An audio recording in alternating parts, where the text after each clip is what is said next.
Hola, en este tutorial vas a ver cómo crear documentos desde cero, cómo aprovechar los documentos preestablecidos que te ofrece Photoshop y además cómo guardar cualquier documento que hayas creado de forma correcta en el formato apropiado. Para crear un nuevo documento en Photoshop vas a Archivo, Nuevo. Aparece un menú con diferentes opciones que también puede ser un poco distinto, depende de la versión de Photoshop que tengas. ¿Qué vemos primero? En tipo de documento puedes abrir formatos que tengan que ver con el tipo de disciplina para la cual vas a usar el Photoshop. Por ejemplo, para impresión en papel, para fotografía, para web, para diseño de aplicaciones móviles, etc. Por ejemplo, si voy a papel internacional, me van a aparecer aquí en tamaño las diferentes opciones típicas de los papeles que se usan para imprimir. O en papel Estados Unidos también aparece tamaño carta, legal, tabloide. Si me voy a página web, entonces van a aparecer las resoluciones clásicas de monitores. Si a partir de cualquiera de estos quieres crear tu propio documento, tienes que modificar la información. Entonces, supongamos que me voy a basar en papel Estados Unidos, pero lo voy a modificar. Puedo modificar también las medidas, porque en realidad lo que yo quiero es un afiche que mida medio pliego, es decir, 55 por 77 centímetros a 300 dpi. Si yo ocupo esta medida de manera frecuente, puedo guardarla como ajuste preestablecido, apretando en guardar ajuste preestablecido, y le voy a poner afiche 50 por 70. Afiche. Va a guardar absolutamente todos los parámetros que yo definí con anterioridad. Ok. Entonces, ¿qué va a pasar? La próxima vez, cuando abra el Photoshop, esto me va a aparecer como una opción de formato. En lo otro que te tienes que fijar cuando creas un documento desde cero es en el modo de color.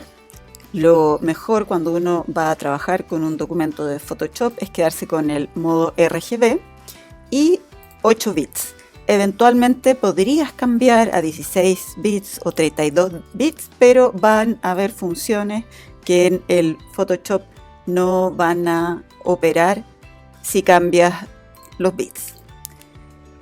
También puedes definir cuál es el fondo que va a tener el lienzo de tu documento, que puede ser blanco o algún color que elijas de acuerdo a esta paleta de colores. Puedes elegir a partir de muestras o de bibliotecas de colores o simplemente clicar sobre un color que te parezca bien.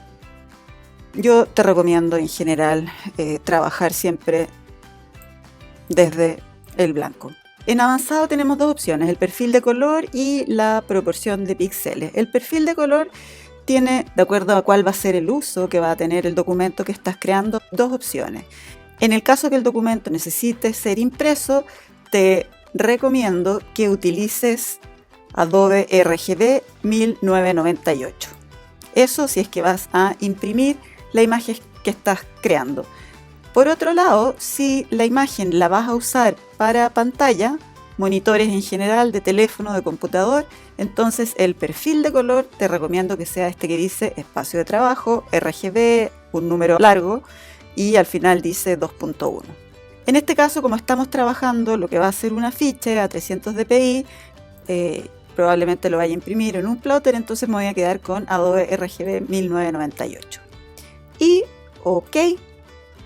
Con esto creo el documento.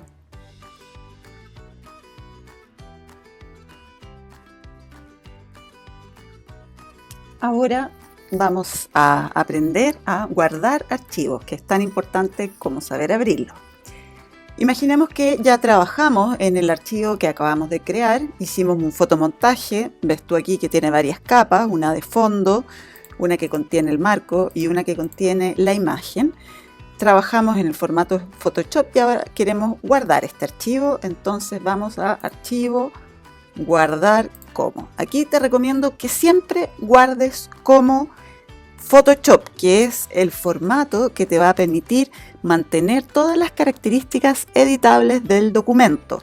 no vas a perder nada de información, ni de resolución, ni de su capacidad para editar. Lo otro que te recomiendo es siempre guardar las capas con la opción de capas marcadas. Si el documento está construido con capas, las capas se te van a marcar automáticamente. No lo quites porque las capas son las que te permiten editar parte importante del documento. Y también siempre incrustar el perfil que tenías definido anteriormente, que viene desde el momento en que creaste el documento. Le voy a poner un nombre, por ejemplo, le vamos a llamar muestra 1 y lo voy a guardar. Maximizar compatibilidad es importante porque esto te permite abrir este documento PSD no solamente en Photoshop, sino que también en otro tipo de aplicaciones. Le puedes poner no volver a mostrar para que no te lo vuelva a decir y marcar OK. Repetimos entonces, si estás trabajando con un archivo que vas a volver a editar en otro momento, siempre recuerda guardar en Photoshop, cuya extensión es PSD. Ahora vamos a aprender a guardar en otro formato que es el formato TIFF. El formato TIFF es un formato bastante antiguo, por lo que es más compatible con otras aplicaciones, pero es un poco más pesado que el formato PSD. Si es que mantiene las mismas características de capa, si es que lo mantienes editable. Entonces, el formato TIFF se recomienda usar solamente cuando vas a mandar archivos a imprenta y no los vas a editar nuevamente, es decir, van a quedar como un archivo final. Entonces, vas a Archivo, Guardar como y buscas la opción TIFF. Como lo vas a mandar a imprenta y no vas a volver a editarlo, le sacas la opción de capas. Ahí te dice que va a guardarse como una copia y eso está bien porque recuerda que tu archivo master siempre tiene que permanecer como un PSD. Muestra 1 TIFF, le pongo guardar. Ahora, una ventaja que sí tiene el TIFF por sobre el PSD es que tú puedes aplicar una compresión sin que pierda calidad. Esa compresión es la LZW. Si lo guardas con esa compresión, el archivo cuando esté cerrado va a ser más liviano. OK. Por último, estaría el formato de compresión por excelencia que todos conocemos y es JPG. Este formato es muy eficiente en cuanto a la compresión, es decir, el archivo efectivamente se vuelve más liviano, pero tiene pérdida de calidad. Esto es importante tenerlo en cuenta si quieres colgar este archivo en una página web o si quieres enviárselo como el resultado de un trabajo y quieres que el profesor lo vea bien.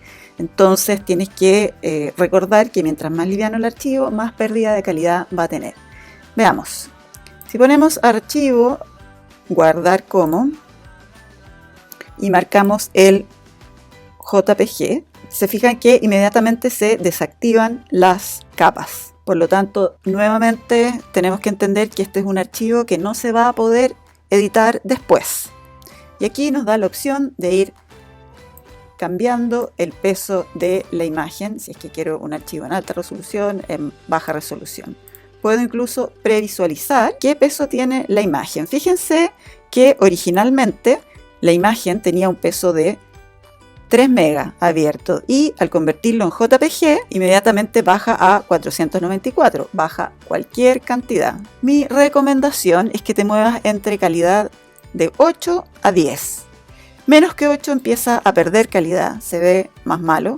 Más de 10 ya casi no se nota diferencia. Esto en realidad tiene más que ver con el uso en páginas web, pero son detalles que en este momento no vienen al caso. Puedo marcar OK y ahí ya se guardó como JPG. Existen otras opciones de guardado. Si ponemos guardar como, tal vez te parezcan conocidas, por ejemplo, el formato GIF, el formato BMP y el formato PNG. Sobre estos formatos no vale la pena profundizar tanto, pues son más orientados a visualización de pantalla y sobre todo a páginas web. La mayoría de estos formatos no tienen propiedades adicionales a las que ya conocemos, salvo tal vez el PNG, que te permite hacer fondos transparentes. Cuando hagamos eso, vamos a ver cómo guardar en PNG. OK, eso es todo por hoy. Muchas gracias, nos vemos en el próximo tutorial.